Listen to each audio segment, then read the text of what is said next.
Hey, what's up, everybody? Today, I want to talk to you about how we beat out the competition all the time using something we call an escrow holdback. And you can beat out the competition, other people that are coming in to offer on the house, same price, same everything, just by using this one thing in your contract and actually listening to the seller about what they need and some of their limitations and why they might not sell or why they're kind of holding back for something else. And if you can solve their problem, then you're going to win. And this is one way, one tool that we use to solve their problem all the time. So an escrow holdback for us is basically what we're doing is we're buying the house, we're closing on the house, we're holding back some money, and we're allowing the seller or the tenants or whoever is in the house to stay in that house for some period of time, some agreed upon period of time, before they move out and they get the remainder of that money. So I'll give you a couple examples over this video, but essentially an escrow holdback is just a tool that you can use when somebody says things like, I don't have any money to move, or I have to buy another house, or I'm just completely broke. This house is all I have. I need to move somewhere else into an apartment, or hey, we're talking to the son or the daughter and mom doesn't have enough money to move from that house to another or something like that. So we hear that all the time. Typically, the person's house that we're talking about and negotiating on is the one asset that they have, and they don't have a lot of other cash. And they're in some sort of need, right? We work in the distressed seller world, so they have some sort of need that has to be solved, whether it's medical bills, whether it's facing foreclosure, whether it's all kinds of different things, right? And when they sell that house, they typically need to go somewhere else. And this is a lot of owner-occupied problems, but it could also be tenant-occupied things, or landlords see this too. So what do we do with this? So let's jump into an example of a house that we just did. So I'll use just random purchase prices to help you guys out. But what we try to do is we try to hold back as much as possible. So we have a ton of leverage to make sure that they're going to get out and the house is going to be in good condition. So I've seen people hold back like $5,000, $10,000, and give up $150,000, $200,000 of the purchase price and hold back a small amount. I don't recommend that. I recommend holding back as much as possible and giving them what they need to move and then moving forward. So obviously it's all in the negotiation. So as you're in this appointment with the seller and you find out that, let's use the example that they need to buy another house. So they have nowhere to go, right? So they're leaving this house and they need to buy another home, or they need to rent another house, right? So, okay, I'm in this house and I know that they're selling their house. Maybe they're downsizing. So they're selling a house for $200,000 and they want to buy another house, and maybe they own it cash. They want to buy another house for $120,000 as an example. But they can't buy their next house without selling this house, right? So what do? So typically what we do is we tell them, hey, that's no problem. We can figure this out. So we can buy this house for $200,000. We can leave you in the house. We can give you the $120,000 that you need. And usually the question is, how much do you need to move? Like, how much money would you need? And they say, well, we need $120,000. And then, oh, is there some closing costs? Yeah, there's probably, $5,000 in closing costs. So then they would take that $125,000. We'd hold back $75,000 in escrow for when they got out of the house. And maybe it would take 2 weeks to close the next home. Or we can work with them to put that other house under contract while we have it under contract, and they can just have a week there to move their things. So this is like a convenience factor for somebody. It's absolutely amazing tool. So they don't have to rush out of this house to move into another one, pack up all their boxes, move them into some storage area, go stay in a hotel for 3 or 4 days till their next house closed, and then move over there. So you can imagine how this would be really attractive if we understand how to use this tool and other people don't. So other people might say, well, I don't know how to do that.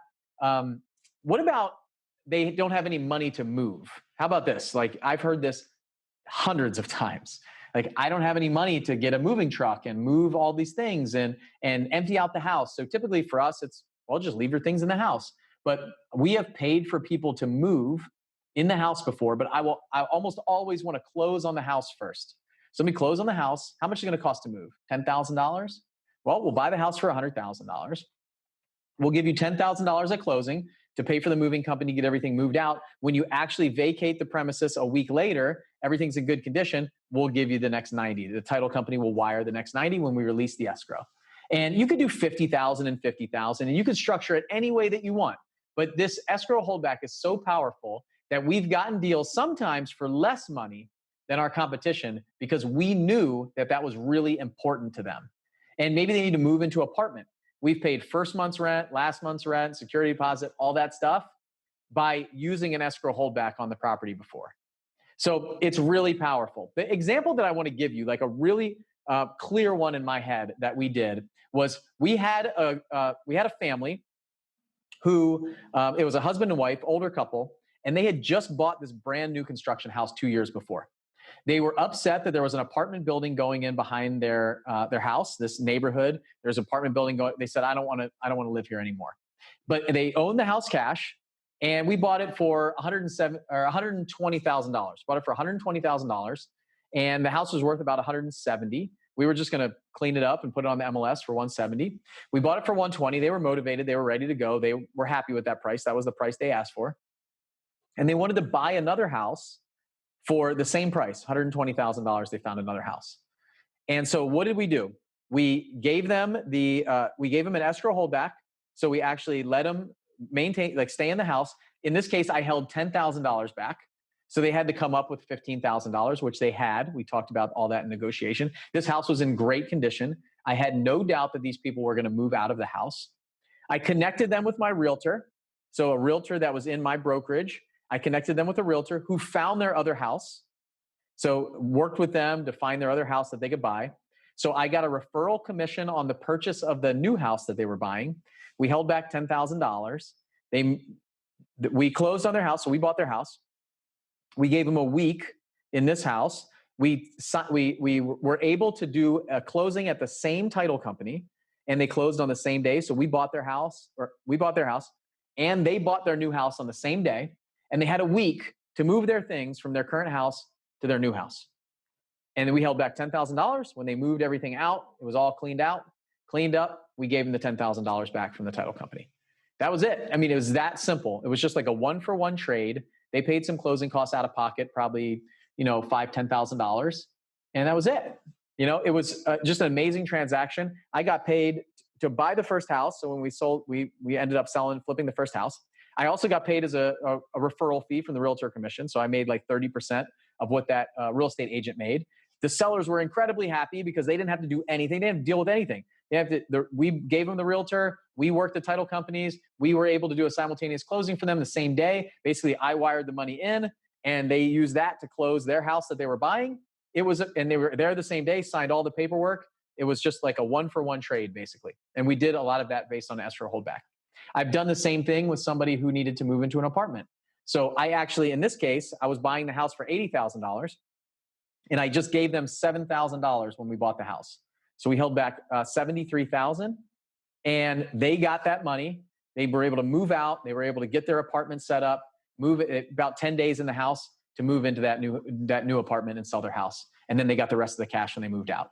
So what are some of the gotchas here? I want to share some of the gotchas because as I've been doing these over time, we've done a lot of them really right, but we've done a couple of them where I wish I would have done something a little bit differently. So the downside of this is they can overstay past the 7 days or the 10 days or things like that. The other side is they could damage the house. They could burn the house down, frankly. They could do lots of things while they're living there. They could never move out. They could squat in there. So if you don't get enough down payment, they could take their $90,000 and never leave. So here's some of the tips that I have of how we actually do that. So the first one is get a lease signed. So what we do is we do a lease for no money. So what we'll do is we'll do just a lease for like a week where we actually have a lease in place so we can evict versus an ejection. So ejecting somebody, actually going to court and kicking them out of a house that you just bought that they've lived in for 40 years, for example, it can be a challenge when you go to a judge. Now, if you put a lease in place after purchase and they have a lease for a week, now I actually have something that says that they're renting this house from me as the new owner, and I can evict them, go through the normal eviction process. So based on your county, your state, all those laws and legal things, you really need to think about what that looks like and how your lease is going to look. But we basically do $0. There's no deposit. There's none of that stuff. But they're saying that they're going to lease this property for a certain amount of time. It was all included in the contract that we signed for the purchase. And now they're tenants in that home. And that's a legal document that has helped us in the past to get people out. The second one is put a dollar per day if they overstay. So a lot of these escrow holdbacks will be, if I'm holding back $50,000, for example, and I know my holding cost on that property is $250 a day, maybe I put $300 a day or $500 a day or something painful like $1,000 a day to overstay. And then I'm charging them $1,000 a day in the contract for any day they stay over a certain period of time. Some of these escrow holdback contracts that you could write could say that if they stay one day over, they'll forfeit all of their money. That's a challenge, though. If you're going to keep $50,000 because they stayed one day over, for me, I like to put an amount of money per day where it's painful for them, it makes me money, and I'm actually don't really mind if they overstay because it's $1,000 a day, and it might be $100 to $150 in holding costs per day to hold that property. So I'm actually making money if they stay over, and I don't feel like I'm really squeezing them hard by like forfeiting all of their escrow holdback, $10,000, $20,000, $30,000 or more. The next one is if you're going to wholesale this deal. So if you've got a deal that you're wholesaling that you've negotiated an escrow holdback with the seller, you got to make sure that as you wholesale that deal, the end buyer knows that contract that you have. So communicate up front. Don't wait till the end to say, oh, hey, by the way, that seller is going to be staying for a week or 2 weeks afterwards to clean out the property and things like that. You need to communicate that in your initial marketing piece for that contract as you're emailing those people or texting those people about that contract, that it's in there. So be upfront, communicate, do things the right way. Don't surprise the flipper, the landlord on the back end when they don't know that the tenants are overstaying or the owners are overstaying, and you surprise them at the end with an escrow holdback and they're not going to get all their money. The next one is damage to the home. Make sure that in your contract, you say that it's in the same condition as when we purchased and closed on the property, because they can rip holes in the walls. They can take appliances. They can do all kinds of things that you weren't expecting them to do. So make sure that that's very clear in your escrow holdback. It's actually listed, and you include some photos, things like that. So write out the expectations. Make sure that they sign it in that holdback form. It's just an addendum that we add to our contract. We have an addendum, an escrow holdback addendum, where it talks about this stuff. The last one that I'm going to cover is insurance. Don't forget to insure the property. So when you close on the property and they're staying in there for an extra week, get insurance on that property right away. If it burns down 2 days later, then you lost your asset, right? And at that point, it can be a challenge. So just make sure you have insurance on it. And it's one thing that we've screwed up on in the past in our process is we bought the house, closed on it, the owner's staying in there, and we're like, yeah, we're not even starting renovations for 2 weeks. And we just assume like we need to insure it from that day. So make sure you get insurance on that property. So hopefully this helps. I think this escrow holdback, if you've never heard of it before, then you have got to dig into this and start using it in your contracts and think about it as you're listening to the sellers talk. If they need money to move, if they need money to buy another house, like how can you solve their problems and how can you help? And this has been huge for us. We've done hundreds of these. It has helped us move contracts when we didn't think we could, sign up deals that other people couldn't figure out how to sign up.